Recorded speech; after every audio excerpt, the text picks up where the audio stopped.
Muy buenas tardes a todos y bienvenidos una tarde más a este magnífico programa de Decisión Radio, La Cortina de Humo. Aquí no echamos humo, contamos verdades y sobre todo mostramos la cara B del vinilo que a otros medios de comunicación no les gusta sacar a la luz. Hoy tengo una invitada especial que he conocido hace 15 días en la gala, como sabéis, esa magnífica gala Navid, en la que premiamos, por desgracia. Para mí es un honor poder dar esos premios y el reconocimiento público a quien ha pasado por el drama de la bala de plata, las denuncias de violencia de género, la sustracción de menores, el no poder ver a sus nietos, una separación traumática, en fin, no voy a contar nada que no sepáis.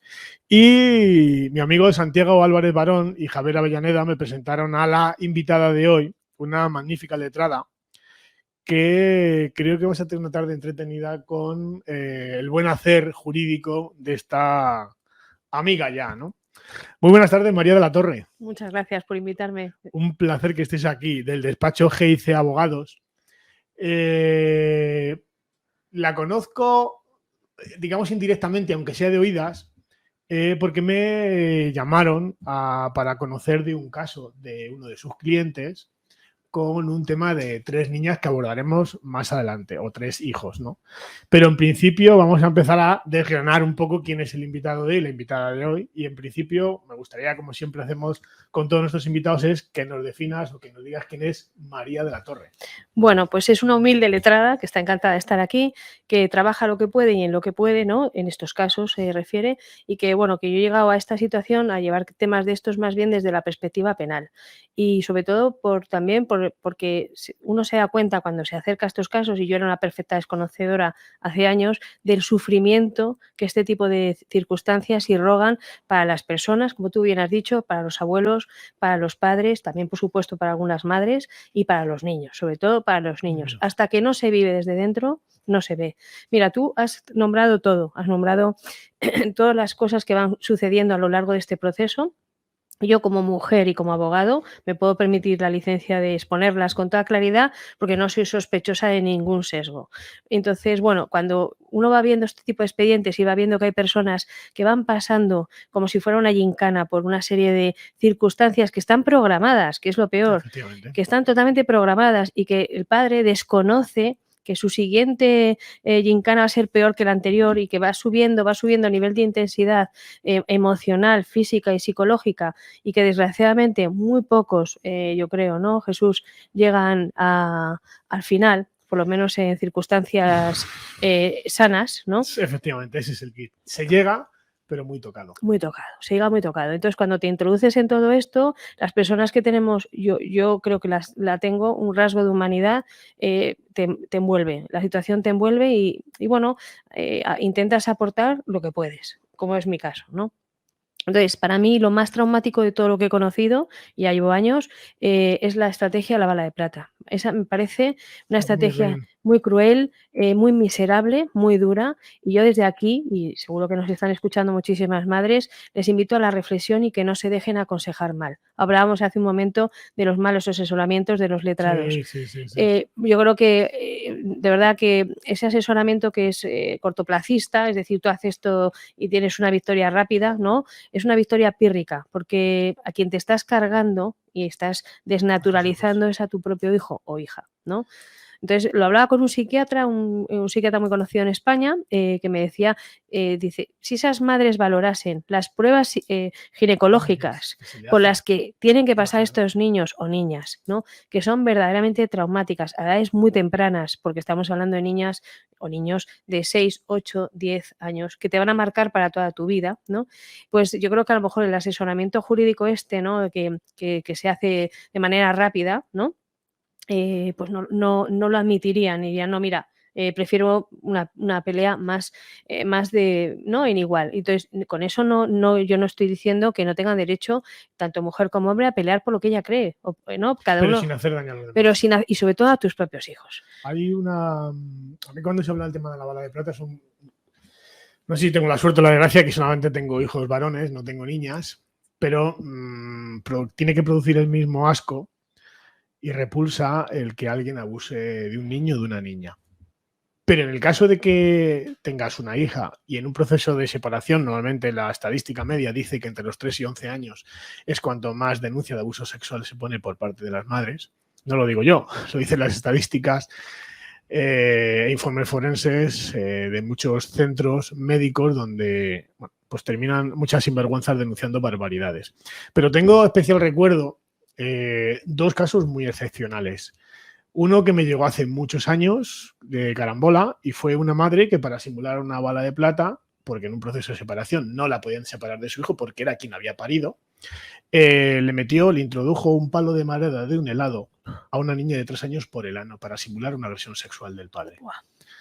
Esas cosas, yo soy muy directo y bueno, mi jefe que está al otro lado del cristal sabe que no me caso con nadie. Ese tipo de madres los ahorcaría directamente y los pondría en la guillotina. Porque el daño que producen a una niña, y lo relaciono con el segundo caso que quiero contar, que le he conocido hace no menos de un año, una niña de 3, 4 años, creo que era, o 5 años, 4 años, perdón, había sido incitada, al final explorada, por los delirios de una madre que no soporta la separación y que el padre es una persona encomiable, tanto es así que la justicia al final ha terminado dándole la razón en todos los aspectos, pero no ha actuado pronto. ¿Sabes lo que ha pasado cuando la justicia no actúa pronto? Ni los fiscales hacen su trabajo, ni los jueces protegen a los menores, que esa niña ha sido explorada con 4 años 4 veces anal y vaginalmente. Claro. Ahí lo tienes. Esa es la gran lacra de estas sinvergüenzas que luego dicen que defienden los derechos de las mujeres. Y encima destrozan a las niñas porque una niña con 4 o 5 años que sea explorada, que yo cuando me cuentan, yo como no tengo hijo, por eso decía, no puedo entender, entiendo que no es lo mismo una revisión ginecológica donde vas de manera voluntaria a hacerte una serie de pruebas, de revisiones, a donde una niña de 4 años dice, Jesús, dice que le ponen en un potro. O sea, claro.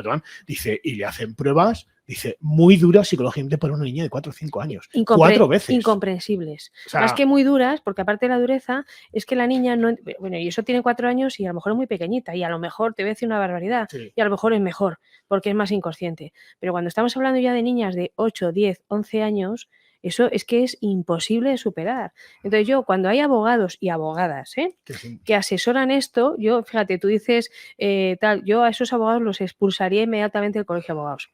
Sí, mira, además en relación a que Yolanda Díaz dice en su programa político que quiere expulsar a los periodistas de la carrera periodística que no hablen de lo que ella le interesa porque va a hacer ahora un nuevo ente público que va a decir qué puede decir un periodista y qué no, pues entonces yo también quiero otro ente público donde bajo mi aprobación pueda echar yo al político y meterlo en la cárcel al que me dé la gana y que no haga lo que yo diga, porque si Yolanda dice esto, yo también tengo derecho. Y además ahora, en este caso, yo sería sumamente duro con los letrados que participan, porque entiendo como letrada, María, que un cliente, puedo ser yo, no voy a poner a nadie, yo digo, pero siendo mujer, yo me entiendo que llevas muchos años de experiencia, habrás visto de todo.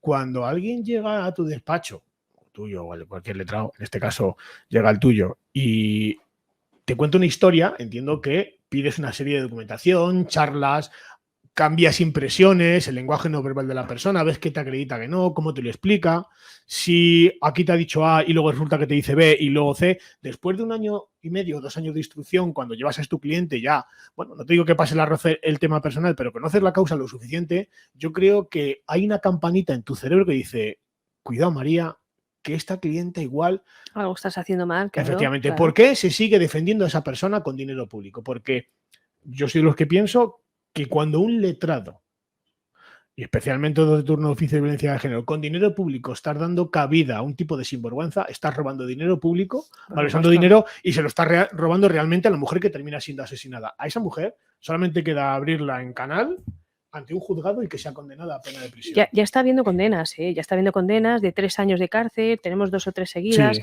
El Tribunal Supremo la semana pasada ha hecho una sentencia bastante buena que tuve ocasión de leerla con bastante serenidad y está bastante bien narrada, pero claro, es un camino de espinas, Es un camino de espinas. Entonces yo creo, volviendo otra vez al tema de los letrados, que me parece fundamental, porque lo hablamos hace un momento, estos casos están montados por y para letrados. Entonces, es así, es así. Entonces, los hombres en general, también hay mujeres víctimas, pero los hombres en general están totalmente desprotegidos, no entienden absolutamente nada, porque es un hiperprocesal muy convulso en donde una persona primero tiene que asumir que algo que es difícil incluso de pensar, porque yo te pregunto a ti como hombre, y ahora te entrevisto, en un hombre es muy difícil, una persona normal, estoy hablando de una persona sana, no estoy hablando de un enfermo. Los enfermos los apartamos de aquí. Yo estoy hablando de un divorcio que no se admite, que estoy totalmente de acuerdo contigo, que en la mayoría de estos casos llegan porque una de las dos partes, y en este caso normalmente es la mujer, no admite el divorcio. Entonces, como no admite el divorcio, ejerce una serie de represalias, ¿no? Y como ella no quiere dar la cara porque sabe que las denuncias falsas tienen consecuencias, ¿no? Eso lo vemos al día a día. Primero se envalentonan ellas y luego cuando ven que corren riesgos, que pueden estar siendo condenadas por denuncia falsa, introducen inmediatamente, como, ¿sabes?, como una muleta a los hijos. Entonces, como los niños son irresponsables, pues no tienen nada. Entonces, claro, pero por ejemplo, es que esos niños son irresponsables, pero son muy vulnerables, porque incluso hablaba con un padre el otro día, precisamente en la gala que tuve la suerte de poder asistir, me decía, es que mi propio hijo ya no sabía cuál era la verdad. O sea, ya tenía, claro, tenía tal cacao, porque los hechos ocurrieron cuando el crío tenía 4 o 5 años, que tienen una impronta de memoria bastante débil. Entonces, claro, el crío ya dice, ¿a quién me creo? ¿A mi padre o a mi madre? Porque claro, pues has inducido una memoria falsa que termina siendo una realidad en la del niño, y el niño no sabe diferenciar la verdad de la mentira. No, es que es imposible, porque está tan bien reconstruida y está tan bien recreada que el niño, claro, se aparta porque dice, no, es que, oye, si mi madre, porque además el niño también, o la niña, me da igual, normalmente tiendes a tu área de confort. Los niños dicen, bueno, pues si yo me quito en medio, si mi madre, que estoy con mi madre, por ejemplo, en el caso este que has citado, Valladolid, los niños dicen, bueno, es que si el juez ha dicho, pues entonces, como diciendo, bueno, aunque yo no lo crea, ¿no? Pero si el juez dice, y volviendo a los abogados, y perdóname que sea muy crítica, creo que es una verdadera lacra social, y creo que los colegios de abogados deberían de tomar muy buenas cartas en este tipo de asuntos e impulsar los expedientes disciplinarios y no ocultarlos, porque colegiados somos todos, pero cuando una persona fomenta una denuncia de esta naturaleza y me vas a decir, hombre, es que cualquier denuncia falsa es grave. Estoy de acuerdo, cualquier denuncia falsa es grave, pero hombre, no comparemos. Una cosa es que yo intente cobrarle al seguro una luna rota que no me he cargado, que está muy mal, pero bueno, es una cosa bastante, digamos, con un efecto muy relativo, ¿no? Es un efecto, al fin y al cabo, pecuniario. Pecuniario. Es decir, hay una multa que ponen detectives. Está feísimo. No lo voy a decir, no, o sea, no vamos a potenciar desde aquí. No, al contrario. No, yo quiero castigar severamente ese tipo de cosas. Pero es que una cosa muy diferente. Entonces, y otra cosa de las que sí que me gustaría resaltar es la frivolidad con la que se toman este tipo de decisiones, ¿no? O sea, yo tengo un vídeo grabado delante de un perito judicial que la niña cuenta con todo detalle. Mi madre me dijo, vas a tener que decir que tu padre te toca por donde haces pipí. Vas a tener que decir. ¿Y qué estabas haciendo tú cuando tu mamá te dijo eso? Pues yo estaba jugando con la Nancy. ¿Y qué le contestaste? Nada. Eso es una charla con una niña. Esta es la verdad. Esta es la verdad del caso. Y hoy te decía, esta mañana hablaba con otra persona, un asesor jurídico de una asociación de punto de encuentros, en donde la verdad tengo que reconocerte, y desde aquí, ¿no? Se lo agradezco, que puso esfuerzo e interés en entender lo que pasa, que no todo el mundo lo tiene, en entender qué estaba haciendo bien y qué estaba haciendo mal, o desde mi perspectiva, lo que estaba haciendo bien y lo que estaba haciendo mal, y las cosas hay que contarlas, porque tendemos a frivolizar y tendemos a pensar que todos los casos son iguales. Y es que, desgraciadamente, todos los casos no son iguales. Son parecidos, con una base común, no son iguales, que es la ley de violencia de género, pero luego cada caso es como la familia. Claro, no todos son iguales. Y por cierto, y todas las madres, porque mira, también te digo, hablaba con un fiscal ahora como hace un año, ¿no? Y hablábamos de los abusos de las madres a los hijos y de los maltratos de las madres a los hijos. Y entonces este fiscal, que es muy buen fiscal, por cierto, y un amigo mío, me decía, es que no hay estadísticas y es que no se dan. Mira, no se dan, no. Si hay estadísticas, lo que pasa es que no están reseñadas donde deben, es decir, no se hacen públicos los datos. Se hacen públicos los datos, pero si hay estadísticas y hay muchas cosas que ocurren, desgraciadamente, porque las madres, por el hecho de ser madre, no somos perfectas. Cometemos fallos y también tenemos... Como seres humanos. Claro, y tenemos conductas muy reprochables. Y hoy oíamos, por ejemplo, en televisión, como una mamá había dejado un niño en un coche y se había muerto. y es una mamá. Y bueno, pues es que eso a veces pasa. Entonces, categorizar a las personas en función de si eres hombre o eres mujer, pues yo creo que eso no es correcto. Yo creo, además, para eso tenemos la Constitución y su artículo 14 que dice que todo el mundo tiene que ser tratado independientemente de su capacidad intelectual, religión que procese, independencia sexual. Todo el mundo somos jurídicamente iguales. Entonces, yo creo que hay que reseñarnos o significarnos en función de la comisión del delito cometido. Claro. Solo y exclusivamente. Y eso no es ser ni políticamente no correcto, ni ir ni retrógrado, ni ir contra nada. Al contrario, es más. Esa va a ser el derecho romano. Por supuesto, yo tengo hijas y yo, por supuesto, creo que la violencia de género se debe aplicar. Eso sí, se debe aplicar cuando el caso lo requiere. Porque, como tú bien decías, cuando lo que estamos montando es una fábrica de denuncias falsas, entonces, no, es que en España no hay denuncias falsas. Todos los profesionales que pateamos los juzgados, todos los profesionales, sabemos que hay muchísimas denuncias falsas. Lo que no hay son jueces valientes que las persigan por las presiones políticas del Observatorio de Violencia de Género del Consejo de Poder Judicial. Claro, es que ese es el problema. Entonces, cuando resulta que, y yo, oye, desde aquí la deseamos toda la mayor suerte a Irene Montero, pero cuando resulta que tienes un ministerio que lo que está fomentando es, claro, es que exactamente, es que eso es gravísimo. Entonces, ¿tenemos que dar un paso atrás? Pues hombre, hay que dar un paso atrás en lo que está mal y habrá que dar un paso adelante en lo que está bien, pero dar un paso adelante en lo que está mal, pues eso no es avanzar, eso es retroceder. Decías, te tomo prestada la frase que acabo de decir, decías, hay que aplicar la violencia de género cuando sea necesario. Claro. Vale. Tú que estás mucho más relacionada con el mundo del derecho porque lo vives el día a día, es tu profesión, yo a día de hoy, y bueno, pues habrá visto el otro día en la gala que me relaciono con todo tipo de personas, de arriba hasta abajo, no he conseguido un solo letrado, ni un magistrado, ni un juez, ni un político que me pueda acreditar físicamente una sola sentencia en España y llevamos por 2.600.000 denuncias de violencia de género en las que el 80% termina en archivo, absolución o desistimiento, y lo siento, Irene Montero, son cifras. No hay una sola sentencia que me han podido demostrar donde un hombre haya sido condenado por violencia de género solo y exclusivamente porque era mujer. Por lesiones, por injurias leves, por maltrato psicológico, pero nunca por el hecho de ser mujer. Entonces, la ley de violencia de género, si no existiera, ¿con qué juzgaríamos? Claro.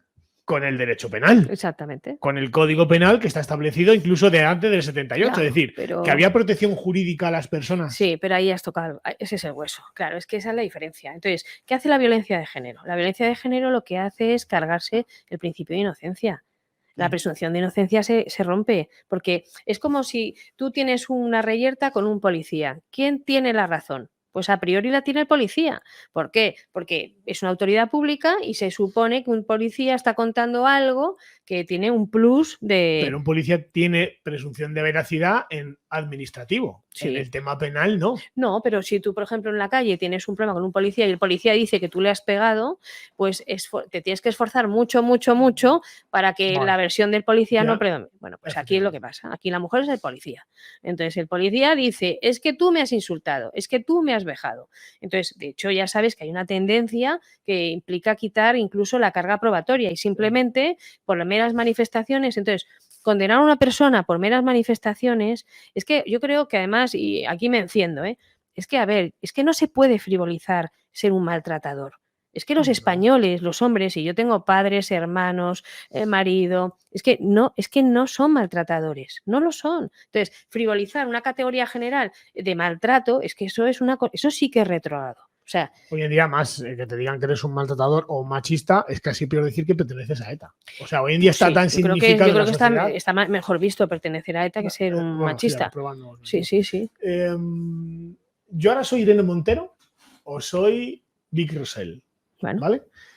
Y acabas de decir una cosa, es que se rompe la presunción de inocencia. Y yo te voy a decir una frase que habrás conocido en muchas ocasiones y dirás, y te digo, hombre, señora letrada, usted sabe que la violencia de género lo primero que protege es la presunción de inocencia, no se vulnera.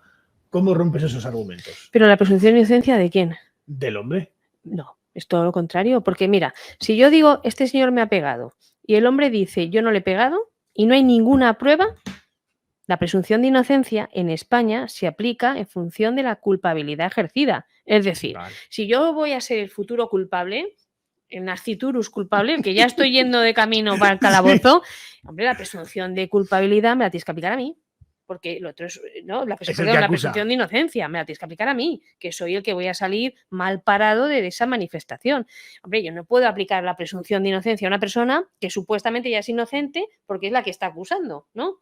Entonces, es que es un contrasentido tan naturaleza que si te lo pones a pensar, es que es absurdo, porque es la llegas a... inversión de la carga a la prueba. Total, es una inversión, literal. y es una probatio diabólica que se habla en términos jurídicos nuestros, es decir, es la prueba del 9, es decir, ¿cómo pruebo un hecho negativo? Es que es absolutamente imposible. Quien tiene que probar es quien denuncia. Claro, yo no puedo probar que no te he pegado. No puedo probarlo porque no lo he hecho. Efectivamente. Claro, tú tendrás que probar que yo te he pegado.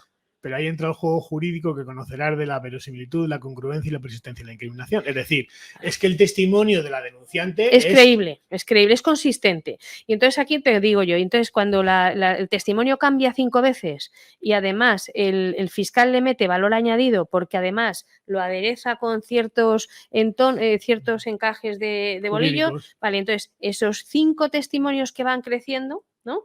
Te decía el caso de antes, ¿no? Bájate del coche. Bueno, pues todo el mundo hemos dicho en algún momento determinado, bájate del coche, porque es que si no, esto sería, ¿no? Bueno, cuando del bájate del coche acabas en que me tiró contra la pared de manera voluntaria y me quiso ahogar con sus manos sucias, hombre, es que esto es una película de Truman Capote. Es que, ¿qué tiene que ver? Bájate del coche.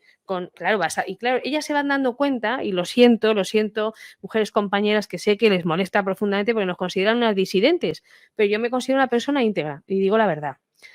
A ver, cuando tú empiezas con una versión así y acabas con una versión aquí, así, porque tú te das cuenta que la cosa no tiene persistencia y no tiene calado y te das cuenta, porque claro, la gente no es tonta, se da cuenta las caras que va cogiendo, porque las mujeres se orientan muchísimo, entonces, aparte ellas ya llevan muy jaleadas, porque he de decirlo, hay una escuela, entonces, ellas cuando ellas se lanzan al ruedo, ellas ya lo han hablado, por ejemplo, en la mayoría de los casos lo han hablado con 2 o 3 que ya lo ha hecho, entonces, o sea, quiero decir, no es una cosa espontánea, no, esa es lo que pasa aquí. Otra cosa es la verdad. Yo no sé si lo has escuchado, pero yo sí.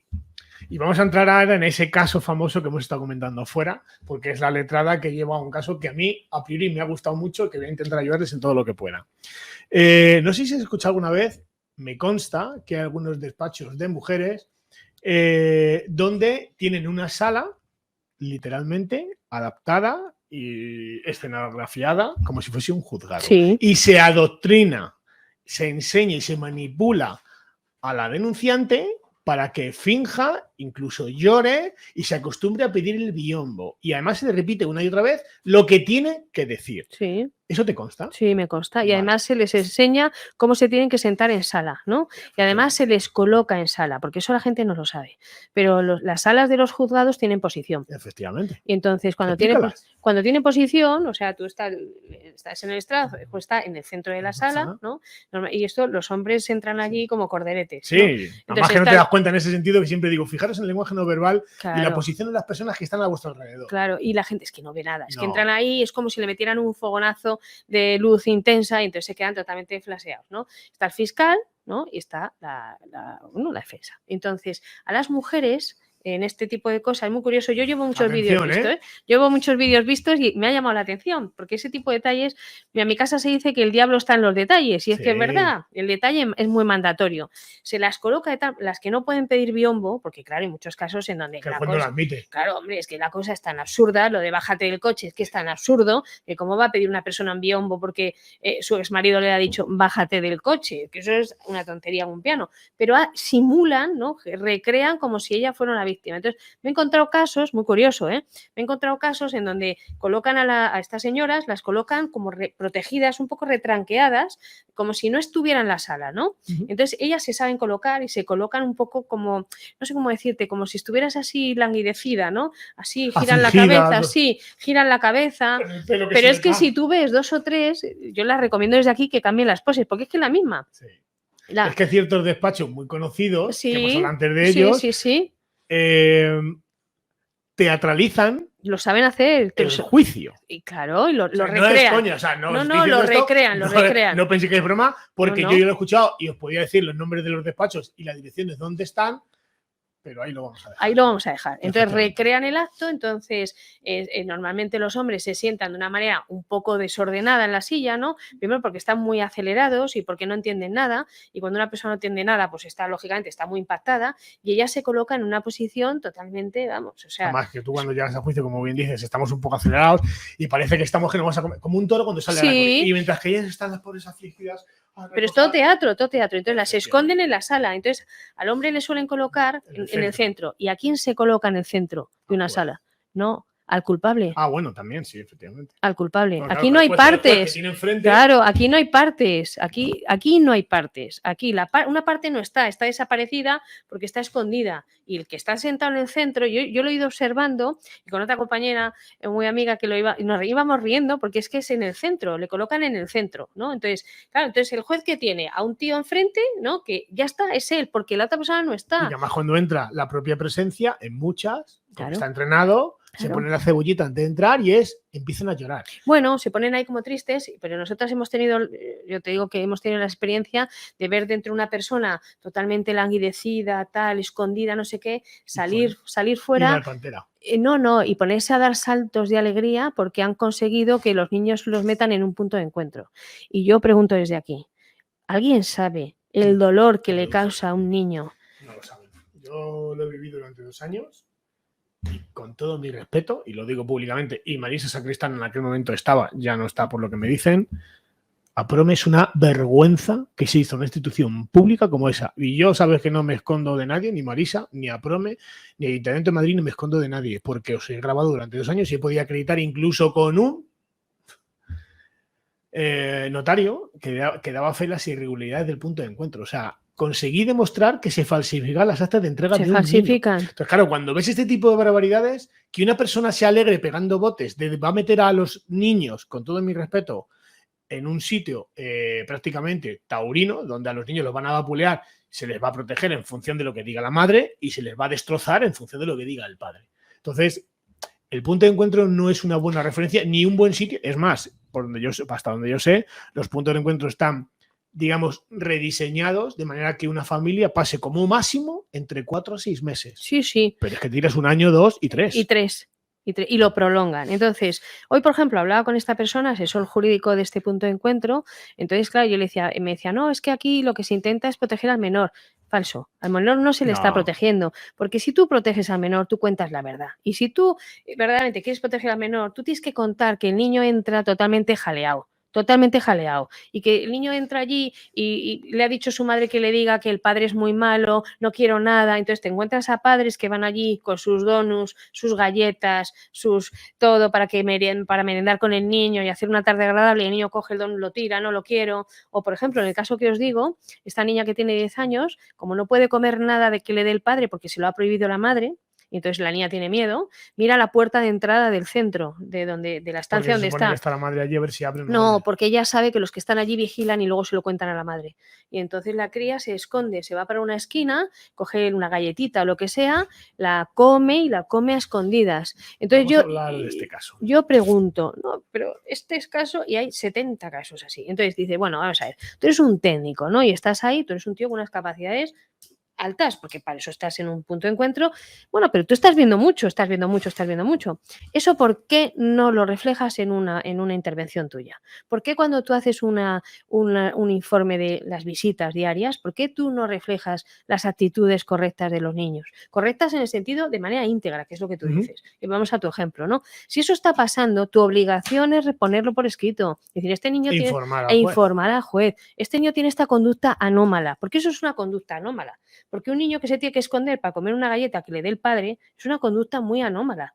Y muy grave. Y muy grave. Porque eso quiere decir que este niño está francamente afectado. Porque si no, el niño actuaría de modo espontáneo. Es que empezamos por una galleta, pero terminamos con que no le da un abrazo al padre. No, claro, con que ver al padre le produce cierto rechazo hasta que llega. Yo no le prohíbo entrar al punto de encuentro, pero es que el niño no quiere entrar, claro. Eso. O llegar allí y decirle, no, yo no te puedo llamar papá. ¿Por qué? Porque a mí no me gusta la palabra papá. O sea, eso no es de un niño. O que te digan que papá es la persona que está en casa con mamá. Eso también. Bueno, suplantaciones. Ah, mira, ese es un caso muy interesante, la suplantación de Que personalidad. también los has tenido en tu También los he despacho. tenido, sí, los he tenido y es un tema gravísimo, porque además ahí sí que, y tú conoces mucho a Javier Avellaneda, que nos lo contaba muy bien, pues ahí es que, ahí me hace mucha gracia porque es que lo que yo no puedo entender, por ejemplo, en el caso de Javier Avellaneda, no puedo entender que una persona que convive con otra que no es su padre, se crea de tal manera ese papel que hasta se tatúe el nombre del hijo. Del hijo. O sea, quiero decir, a ver. Eso es una actitud psicopática, con todo Exactamente, respeto. eso es una actitud y dices, a ver, este hombre no está bien. Es más, no es una buena referencia. Y, por ejemplo, entonces nos hemos encontrado jueces, ¿no? Te voy a decir, de audiencias, en donde dicen, por ejemplo, que los informes del punto de encuentro no sirven para tomar las referencias del caso. Entonces, ¿para qué sirven? ¿Cómo? Sí, o sea, tú aportas, por ejemplo, ¿no? En una audiencia provincial, cuando se está revisando una sentencia, ¿no? Ya se ha implementado la medida y entonces tú vas a tu punto, ¿no? Al punto de encuentro y el punto de encuentro emite un informe y se lo leen y dicen que no es vinculante. No, es peor todavía. Entonces, fíjate, el punto de encuentro llega, edulcora todo lo que puede, pero como el caso es tan grave, pues ya, claro, es que algo tienen que poner, sobre todo porque dicen, claro, porque es que me van a denunciar lo que tú dices, porque estos tíos tienen un notario, ¿no? Porque tenemos un notario. Entonces, y tú tenías un notario y desgraciadamente o afortunadamente, pues también hay más notarios, ¿no? Entonces, hay notarios que no lo quieren hacer, pero hay gente muy buena, ¿no? Hay gente que yo creo que ya no es que sea notario, sino que tiene humanidad. Y la honra, al final tienes que verte obligado a hacer. Es una barbaridad, porque este hombre, en mi caso, perdona que te corte, en este hombre cuando le tocó, el hombre estaba alucinando, le conté un poco la situación, él no tenía esa situación ni de cerca ni de lejos, la había sufrido nunca, no entendía por qué había que ver un niño en punto de encuentro, se lo explica muy brevemente, pero el hombre entró rápidamente en porque es notario y es más listo que una ardilla. Claro, entonces llega y habló... además lo puedo decir, porque como lo denunció públicamente Maika Vaz, que era la responsable del punto de encuentro, y cuando va a abrir la puerta, buenos días, Jesús, no tenemos dada de alta a esta persona, digo, mira, no es un familiar, es un notario. Como que un notario no puede entrar. Y él, automáticamente, con una ardilla peleona, dijo, oiga, soy un federatario público, usted no me puede prohibir la entrada. Esto es un punto de encuentro del Ayuntamiento de Madrid. Por favor, permítame o tendré que llamar a las fuerzas del orden. Claro. Y hubo ahí un rifirrafe donde al final entraron, claro. Documentó, cuando se fue, Jesús, esto no lo puedes hacer, digo, pues tenéis un problema, porque aparte de la federación del federatario público, os llevo grabando 2 años. Creo que tuvieron que llamar al SAMUR. Ya, del infarto que les da, claro, sí. Es que las cosas, nunca hay enemigo pequeño. Hay un refrán que dice no la hagas y no la temas, claro. Pero digo yo, pero tanto te cuesta hacer las cosas bien. Si tú estás ahí para defender los intereses del menor, pues defiéndelo. Ah, pues acaso que te va a gustar. Entonces tú tienes un punto de encuentro que, claro, ya como el caso es tan clamoroso, edulcoran todo lo que pueden, no sé qué, pero al final tímidamente, que ya es un éxito, obtienes una línea chiquitita que dice: se está perjudicando a los menores en la relación paterno-filial. ¿El informe? Sí. Bueno, entonces tú vas con el informe, que ya te digo que es mucho, o sea, conseguir una línea con todas las barbaridades que hay ahí.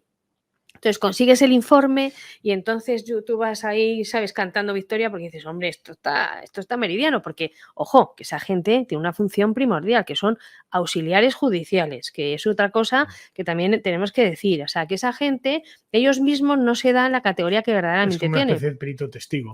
Hombre, claro, incluso más porque son un auxiliar judicial. Es decir, la vigilancia de la medida implementada por el juez es responsabilidad de ellos. Es responsabilidad de ellos, ¿no?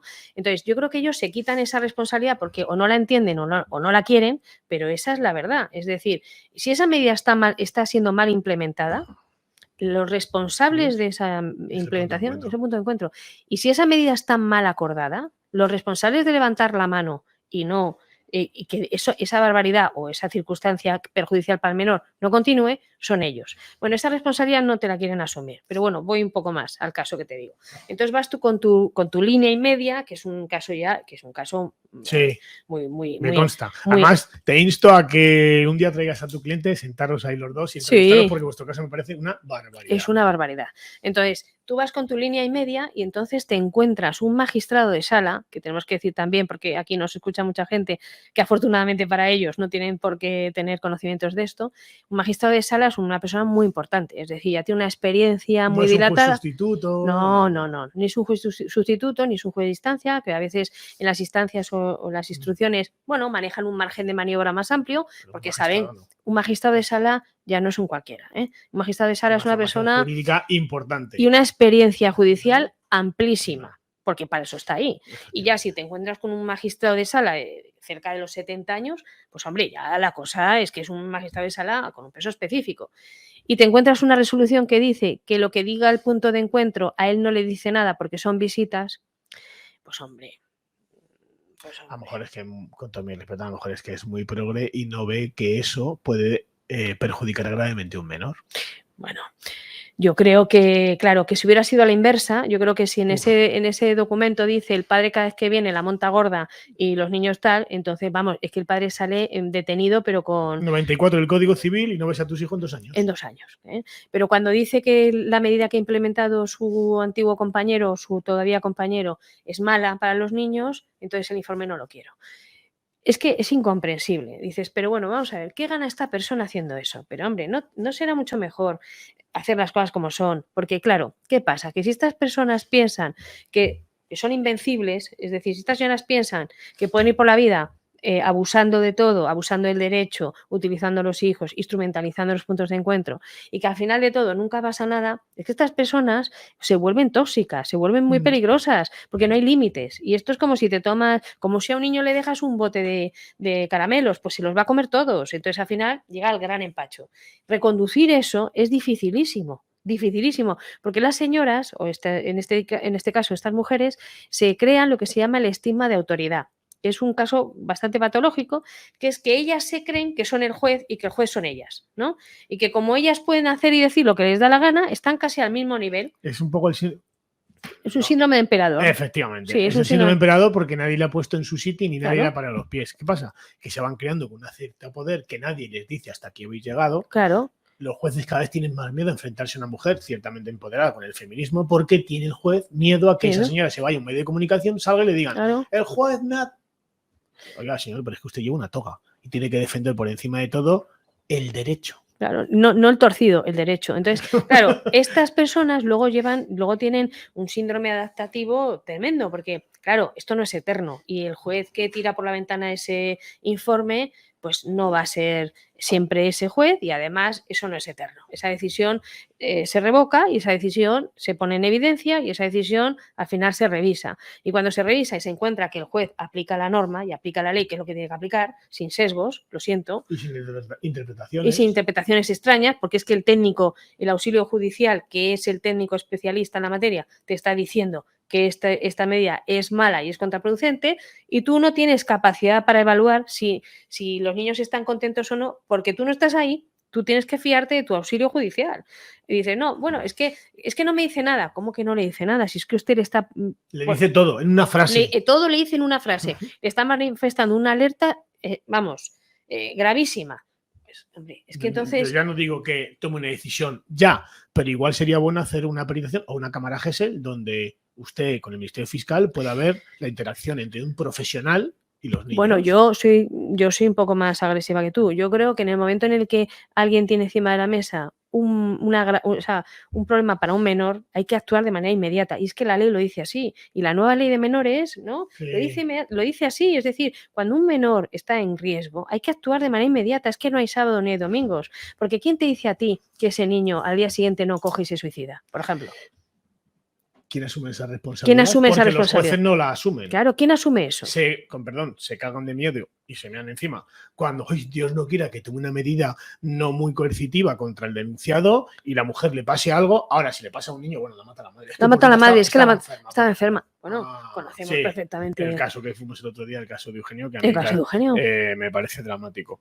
Para ir terminando, así hemos ido hablando sobre un poco el tema de la alerta de los niños. Yo soy muy directo. ¿Crees que existe malmeter, el conflicto de lealtades o lo que igualmente se conoce como alienación parental? La famosa frase que no existe. Llámala como quieras. Sí, bueno, como sabes que es un término que a Irene Montero no le gusta. Está Bueno, pues si no le gusta, da igual. ¿Crees que un adulto, y pongo un ejemplo siempre, es muy pesado, si somos capaces los adultos de manipular a los pequeños, haciéndoles creer que existe, y como esto no es área infantil y no son programas para niños, puedo decirlo, hemos inducido y nos han inducido desde pequeñitos que existe Papá Noel. Es un pensamiento recurrente en el que hacemos creer a los niños que hay una ilusión. Los Reyes Magos, Ratoncito Pérez. Si somos capaces de manipular la mente del menor para hacer creer algo positivo, ¿por qué no somos capaces de entender, sobre todo los jueces, que se manipula por un adulto la mente de un menor con ánimo de destrozar el vínculo emocional con un progenitor? De un progenitor contra otro. Vamos. O sea, ¿por qué es tan difícil de entender eso? Vamos, es que es meridiano y ellos lo saben igual que tú y lo sabes igual que yo. Vamos a ver, ¿tú crees que un niño de 6 años puede decir eres el peor papá del mundo? ¿Cuántos papás conoce? ¿Cuántos papás conoce? Exactamente. Entonces, el peor papá del mundo, ¿pero por qué?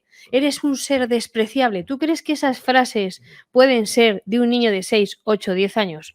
Yo recuerdo a mi hijo que me decía, antes de dejar de verle en 2008 con 3 años, papi, mamá, dice tú, papá, cabón. Papá Eso cabón. yo no conozco que ese tipo de educador se hable o hijo de tal Pero fíjate, en una guardería ni en un colegio. Eso sale del entorno que se lo enseña. Pero fíjate, el insulto es muchísimo menos doloroso que el rechazo emocional.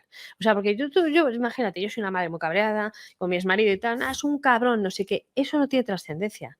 No tiene trascendencia. No, porque no le produces un daño en el niño. Bueno, ha dicho solo con una palabrota, pero no me obliga a que mi papá no le quiero. Claro. Pero cuando tú le dices a un niño, si quieres a tu papá, me estás fallando, si quieres a tu papá, eres el peor hijo del mundo, si quieres a tu papá, no te voy a volver a mirar a la cara, si quieres a tu papá, ¿eso qué es? Ese martirio, tú sabes, esto es un desamor. Si te vas con papá, me quedo sola al fin Me quedo sola. Y te pones a llorar delante de un niño, tú con 40 tacos y el niño con 6, y le dices al niño que se va a quedar muy sola una mujer de 40. Sí, hombre. Ostras, es que eso es muy duro. ¿Qué pasa? Que es una tontería. Pero en la mente de un niño le creas una culpabilidad angustia, y una angustia tremenda. Con mi papá llevo 4 meses sin verle. La verdad es que su cara ya no me acuerdo. Eso, la mente de un niño. Yo claro. me quedo, no, es que no quiero ver a mi papá. Claro, y te encuentras, como me pasó a mí en el punto de encuentro, que venía un papá todos los sábados durante 1 año y medio desde Palma de Mallorca con su avión, aterrizaba a las 7 de la mañana en Barajas, se cogía su coche alquiler, se venía al punto de encuentro y entraban las 2 niñas. Es que me ha dicho mi mamá que si me voy con mi papá, mi mamá se queda sola. Y el padre decía, hace un tío súper educado, una presencia brutal. El hombre se marchaba todo. Al cabo de 1 año y medio dejó de venir. Y digo, no te rindas, dice Jesús. Dice, es que no vale de nada. Yo no voy a hacer pasar a mis hijas por este trauma. La justicia tendrá que actuar y dejé de verle. El drama que viven los niños que se creen sin padre, hombre, las secuelas son brutales. Y no lo hablo porque no soy psicólogo, lo hablo por experiencia propia. Y si yo te digo que le dicen al niño, vete allí, monta un pollo tremendo, claro, que la visita sea insoportable, que cuando salgas tengo aquí un programa de ordenador para que juegues con él. O nos vamos al casacampo o te prometo la Play 5. Exactamente. Te prometo la Play 5. ¿La Play 5 qué me supone? Si me pongo allí a patear. Exactamente. Es que el niño en contacto con el padre sufre creemos que a lo mejor había que ser visitas tuteladas. Claro. Visitas tuteladas con un padre, pero ¿dónde está un juez, un fiscal o un responsable de un punto de encuentro tutelando a un menor cuando estaba en casa papá y mamá? Y si yo te digo que aportas una pericial de un informe detective en donde se ve claramente cómo le estás entregando al niño un juguete cuando sale del punto de encuentro, y el juez dice que es que no, que la cara del niño era sonriente. Y que como la cara del niño es sonriente, pues eso quiere decir que la cosa va bien. Pero hombre, Jesús, ¿en qué país vivimos? Entonces, que no hay peor... en Españistán. Ya. Bueno, espero que no me la piden a salir.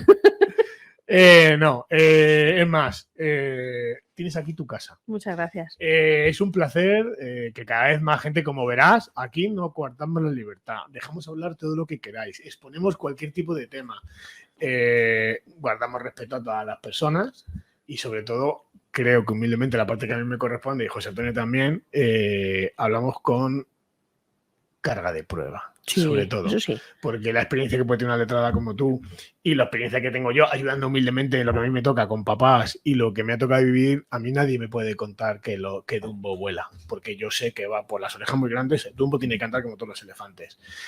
A mí no me pueden contar que, yo qué sé, que existe, yo qué sé, lo que se nos ocurra, ¿no? Al fin y al cabo vives una serie de dramas que intentas avisar a la gente que el síndrome de la avispa existe. que aunque tú creas que, bueno, esto de machistas es una separación de un tío que no la ha superado y tal, cuando te toca vives el drama y ves situaciones surrealistas como la de la mamá y dolorosas, que hace lo que le hace una niña con un palito de madera en el ano, o a situaciones surrealistas de un amigo mío que decía, bueno, Jesús, es que cuando el río suena, claro, como tengo 7 denuncias soy un cabrón, ¿no? Hasta que su mujer le denunció y fue detenido porque le arrojó un jersey de lana. Un jersey, no sé si iba el carnero dentro o la oveja, porque la doctora le hizo un parte médico lesiones por contractura cervical. Anda. Un jersey de lana a 8 metros en un ovillo que hizo así, que sabes, cuando haces una camiseta se suele abrir. ¿Con qué profundidad de carga te tiene que entrar un jersey de lana? Bueno, situaciones surrealistas de este calibre que en las que nos encontramos en muchas situaciones y que gracias a letradas como vosotras, como en este caso como tú, los clientes empezamos a ver un poco de luz. Y ya hay jueces valientes, ¿eh? Hay jueces valientes. Necesitamos más. Y el Supremo ha hecho ya un esfuerzo importante, está haciendo esfuerzo importante. Lo más importante desde aquí, yo, fíjate, es una lección que tengo aprendida y permíteme que la comparta. Y va para los padres. No rompáis la relación con los niños, por muy duro que sea. No yo tomo nota, a mí me ha llegado tarde. No la rompáis. Yo en mi caso particular la rompí simplemente para no cometer una barbaridad. No. Porque no voy a hablar de mi caso, porque ya lo conocen. Si no hubiera dejado de ver a mi hijo, seguramente había recibido una catástrofe brutal. Bueno, hay que medir fuerzas. Hay que aguantar mucho. Yo siempre digo hay que aguantar. Que por un hijo hay que hacerlo todo. Siempre aguantar. Ahora, necesitamos que haya más jueces valientes. Y ahora que dices que el Supremo está haciendo cosas, yo haría una cosa por el Supremo y el próximo gobierno que entre. Por el amor de Dios, que alguien saque de ese lugar a Vicente Magro. No sé si conoces su trayectoria profesional, pero creo que para mí es como lo peor que ha podido caer en el Tribunal Supremo, porque es una persona que tiene, bueno, ciertos vínculos peligrosos con el feminismo y creo que la imparcialidad, bajo mi humilde punto de vista y como es una opinión, usted no puede hacer nada. Creo que la imparcialidad de este señor a nivel jurídico deja mucho que desear, bajo mi humilde opinión. Entonces, el Supremo está dando pasos de gigante. Las audiencias provinciales creo que están haciendo una labor encomiable, aunque les falta mucho trabajo y, sobre todo, para que los jueces tuviesen más capacidad de hacer el bien sobre los ciudadanos, habría que quitarle la presión del poder político. Y el señalamiento público, cuando un juez tiene que dictar una sentencia, que guste o no guste, es un juez, tiene que tener independencia judicial. Total. Y es que eso es primordial. Y si no, mira, es que si no hay justicia, no hay nada. Entonces ya... Incluso ya la justicia cuando es lenta ya no es justicia. Claro, exactamente. Pues imagínate la cara que se le queda a un hombre que ya ahí, que no ha hecho absolutamente nada, cuando ve que es un partido jugado, que la bola hace bim, bam, bim, bam, bim, bam, y sale condenado. Y lo que tú decías, acuérdate, lo de que en el pasillo viene el abogado y te dice, firma aquí, aquí, firma aquí. Sí. No firméis nada, no firméis nada. Nunca firméis una conformidad. Nunca se declara, es muy pesado, en una comisaría. Se declara con tu abogado y en sede judicial. Comisaría no se declara, pero bueno, es una humilde opinión mía. Pero haces muy bien en darla. Pues muy buenas tardes, María de la Torre, del despacho G&C Abogados. Tienes aquí tu casa. Muchas gracias. Esperamos verte más veces por aquí. Ha sido un verdadero placer. El placer y mío. Y te insto de nuevo a que nos cuentes ese magnífico caso, que seguramente terminará muy bien. Espero que termine bien tanto para el papá como para los 3 hijos. Ojalá. Un Muchas placer gracias, pasar por aquí. Gracias, Jesús. Muy buenas tardes. Muy buenas tardes a todos y hasta la próxima, amigos.